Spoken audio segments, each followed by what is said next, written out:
Bonjour à tous et re-bienvenue dans la cour des grands.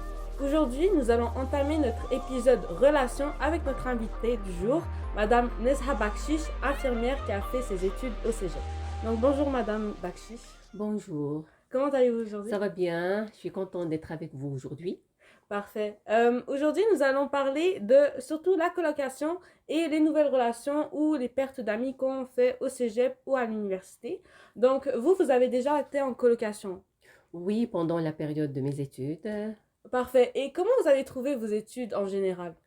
c'était bien. C'est une façon d'intégrer dans la société, avoir un diplôme, accès au travail. Et c'était une très belle expérience que j'ai vécue ici. Vous avez fait plusieurs nouvelles connaissances, nouveaux amis, j'imagine. Bien sûr, j'ai eu beaucoup des amis pendant les études, que chacun travaillait dans une autre ville différente. Et lorsque j'ai commencé à travailler aussi, j'ai eu d'autres connaissances et d'autres amis que je fais, les collègues de travail aussi. Parfait, donc nous allons pouvoir commencer avec notre premier aspect, la colocation. Déjà, où avez-vous fait vos études? J'ai fait mes études au Cégep de Sherbrooke. Ok, vous avez été en colocation là-bas? Oui, j'étais en colocation pendant mes études, pendant 3 ans de mes études à Sherbrooke. J'étais en colocation avec une de mes amies. On a partagé un petit appartement. C'était bien parce que quand même, lorsqu'on partage un appartement au niveau financier, c'était bien parce qu'il y a moins d'argent qui rentre. Et aussi au niveau humain, je me sens en sécurité avec elle. Elle, la même chose. Donc, on peut compter l'un sur l'autre. Ouais, surtout qu'on vient de quitter la maison C'est familiale. exactement Du ça. coup, ouais, on C'est se sent. exactement ça. Et ça, c'était les points positifs. Quels étaient les points négatifs de votre colocation? Les points négatifs de cette période-là, c'était dont le but, c'est il y a 3 éléments qu'on doit respecter. C'est le respect, les responsabilités et le savoir-vivre. C'est comme le respect, si par exemple la personne, il veut inviter des amis, il veut faire la fête, il doit prendre en considération l'autre personne. Est-ce qu'il est prêt? Est-ce qu'il est d'accord? Pas d'accord. Ok? Les responsabilités, les tâches qu'on partage dans cet appartement-là. Parce que nous deux, on est dans la période des études, des examens et tout ça. Donc, si la personne utilise, par exemple, la cuisine, doit nettoyer après ça. Et si la personne, elle utilise la salle de bain, la même chose. Ou si l'autre personne, elle a acheté, fait des achats, je ne dois pas abuser pour aller vider son réfrigérateur non plus et savoir vivre dans la responsabilité de, on est deux, je sais mes limites comme l'autre, il sait ses limites aussi. Donc, quels seraient vos conseils face à deux personnes qui voudraient aller en colocation? Il faut, ça c'est une très belle expérience, premièrement, être en collaboration avec une personne. Deuxièmement, il faut juste au départ éclairer les choses, ok?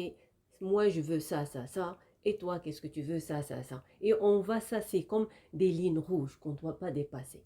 On doit écouter, on doit argumenter et on doit parler. Parce que parler, je dois savoir à travers ça qu'est-ce que la personne pense de moi, comment je dois gérer une telle conflit que ça peut produire durant la journée.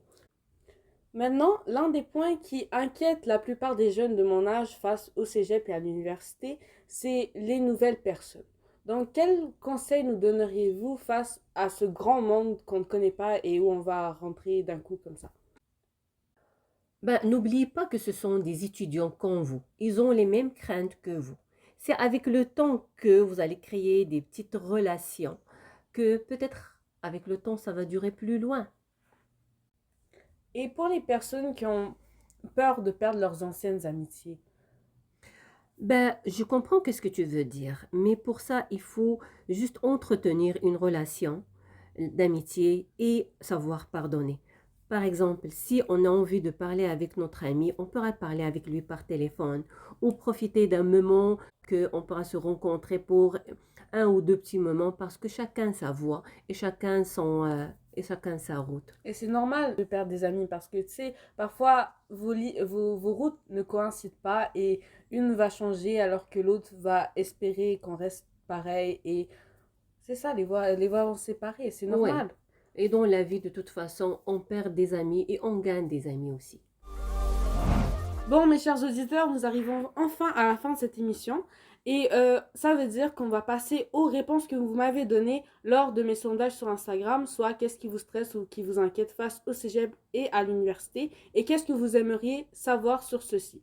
Donc, la première question que je vais vous poser, c'est l'un des premiers grands stress que les gens ils ont mentionné, c'est les notes. Donc, ils stressent beaucoup pour les notes. Et quels conseils pourriez-vous nous donner? Ben, avant de stresser sur le note, il faut se stresser sur le travail, ok, et les études.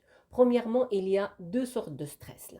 Il y a un stress qui est positif, il y a un stress qui est négatif. Le stress positif, c'est dès le début de notre session. On va stresser pour le positif qui va nous pousser à bien étudier, à bien faire les recherches, à bien travailler et à bien planifier notre cheminement.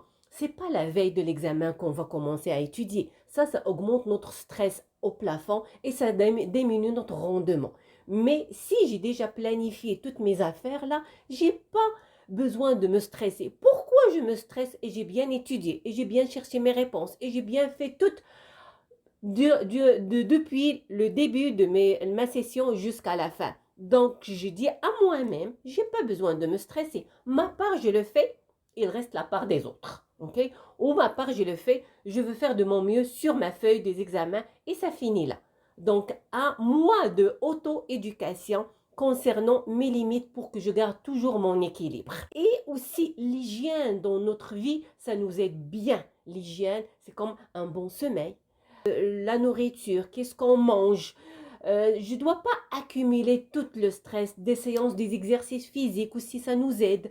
Ok, qu'on prend soin de nous, physiquement et moralement. Même une séance, par exemple, cinéma de temps à l'autre, ça aussi, pour bien rire et pour bien développer notre estime de nous-mêmes et faire renouveler notre énergie. Et pour l'autre question des élèves, c'était différent, surtout comment organiser son travail. Donc, différentes façons d'organiser son travail pour justement minimiser le stress face à l'examen ou face aux études. Ben, planifier la session, c'est planifier la session, pas la veille de l'examen. Ok, ça nous aide. Combien des heures que j'ai besoin d'étudier par jour? Oui, je sais que j'ai peut-être un travail en parallèle, travail partiel ou quelque chose comme ça. Comment je pourrais communiquer avec un de collègues de l'école ou un autre étudiant pour dire est-ce que moi je veux faire cette partie, je veux bien le comprendre et toi vice versa. Comme ça, on va changer nos connaissances aussi, ça développe. Mais ça, c'est un petit peu tout le long de la session. C'est juste accumuler les choses, ça rentre beaucoup sur le cerveau et ça rentre pour ne pas assimiler nos connaissances parce que parfois avec la répétition des affaires, ça nous aide beaucoup. Et autre astuce que je veux donner aux étudiants, souvent on étudie toujours le premier chapitre, le deuxième chapitre, ainsi de suite. Et le dernier chapitre, on est déjà fatigué. À un moment donné, là, un mi-chemin, là, moi, je commence à faire l'inverse. Je commence avec les derniers chapitres, ok? Et je veux descendre. Comme ça, je veux donner aussi le même temps que j'ai donné au premier chapitre, je veux donner le même temps au dernier chapitre. Comme ça, parfois, on commence de A à Z.